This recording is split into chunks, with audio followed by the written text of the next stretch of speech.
Iya nina benkashana kaMenzi eyaphuza umlaza ngameva enhla nasezansi nina bendlovu enamandla nina bendlovu enophapha ekhanda sabengelela ngane zakwethu sithemba ukuthi bonke abantu baphilile bakahle sakufika isikhathi ke sokuthi sifeze ithembiso esazenza kubantu siyazi ukuthi abantu bahlupha now and then belo senza ama episode ahlukahlukene abantu befika la bekhala ngokulashwa kwabo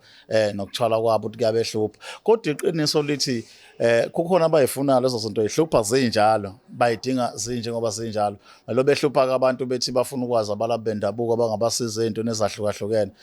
Black Life TV ke kuyasehlula okusengeyimithi nokukhuluma sikhulume ngabantu esingabazi singakaze sizwe lutho ngabo siyasikhetha usenze i-research noma uphenyo olunzulu ngaleyo nto sithole iqiniso lonke ngalomlapho wendabuko ukuthi ngempela kuqinisiwe ngaye bakhona ke esambe sabuya nabo njengoba benjalo ukuzosinikeza ulwazi noma mhlambe uzolapha abantu bakithi ngendlela eyiqiniso nephelele kodwa ke okubaluleke kakhulu ukuthi labelaphi bendabuko sibatholayo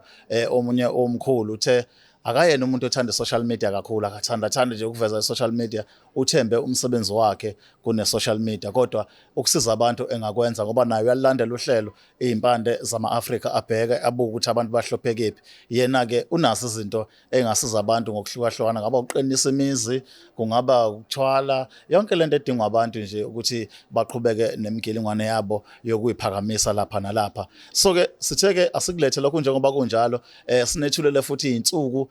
labelaphi bendabuko azobe khona ngayo ezosiza abantu njengomuntu omatasa kusinikezile-ke izinsuku naye namhlanje besimncanca kakhulu ukuthi abe kunye nathi kulolu hlelo kwadla ukuthi-ke akekho la eNingizimu Afrika kwamanje ulapha emazweni ase-Afrika ubekade ese-Uganda wadlula waba se-Botswana ngizwe ekugcineni engathi ulapha eGhana sikhuluma nje asazi ukuthi mayisuka lapho uyaphi kodwa kuqinisekisile ukuthi ngomhla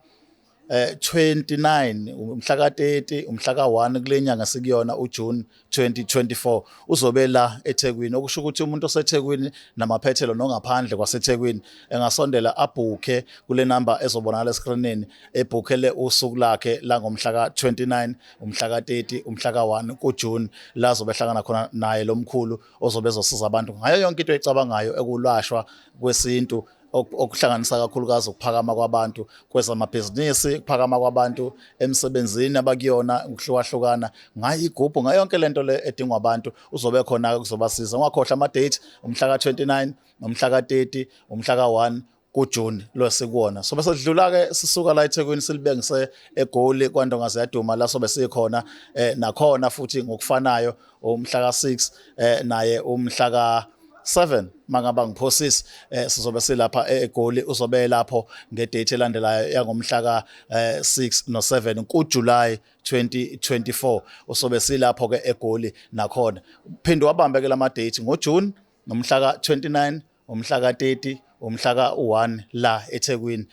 futhi ke iBlack Life icrew yakhona izobe ibambele mathupha ukuzolanda abantu noma ngabe wehla eDurban Stage noma ngabe wehla kuphi kodwa kuzoba indawo eyodwa ezoqokwa ukuthi abantu bazohlangana khona bese ke i-transport yeBlack Life TV kuba iyona ebalanda bukhoma labantu ngoba into esibalekela kakhulu ukuthi abantu basithembe bathembele kithi bazi ukuthi masibayisela sibayise khona mase kukhona into engakho right simlade lo mlapho wendabuko simbekela ezoyiphendulela leyo mbuzo akufanele ayiphendule wena nje ungakwenza ukuthi ubhuke early usho ukuthi uzobe ukuphi ngasiphi isikhathi ongakuhle kakhulu ubhuke nganeno kwale insuku ezibekiwe uma kuthi mhlawumbe uzofika umhla ka-29 noma uzofika umhla ka-30 ungakuhle ukuthi ubhuke ngomhla ka-28 ku-27 lezi insuku engemuva kwezethu uhlelele lezi insuku umhla ka-29 30 nomhla ka-1 kuJune 2024 kanti naseJohannesburg ngokufanayo masisuka nje la eThekwini sibhekise khona umhla ka-6 nomhla ka-7 wena ungabhukha ke lezi insuku sola umhla ka-1 2 3 kanjalo kuyale kuyena enyangeni kaJuly ku-2024 sobe sikhona eJozi la sobe sizosiza khona abantu noma umlaphi loyo ozobe ezosiza khona abantu thina okwethu kun-transporter la nizosuka khona sinisa ngqoke sobe sikhona nje egcekeni siphithizela ukwenza isiqiniseko ukuthi yonke into ihamba kahle okunye-ke njengoba sike sasho sathi umlaphi lo sihamba naye uwumuntu omatasa so phinde futhi sibe khona phesheya kwezilwandle siyamema-ke makaba use-UK use-Germany use-Ireland sondela eduze uzothola ukuthi uzosizakala kanjani ama-data lapho-ke asikabi nawo ngqo kodwa siyazi ukuthi masisuka eGoli sobe sesiseGermany la sobe sikhona nalowo mlaphi wendabuko sobe sihamba naye okuyona le ndoda ethi inamandla izobe izosiza abantu abathi balande igubhu zangasebenza zobe bezovuselelwa zenziwe kabusha abantu abathi amandla seyaphela lapho ey'ntweni zabo abanazo sebefuna uqala phansi kabusha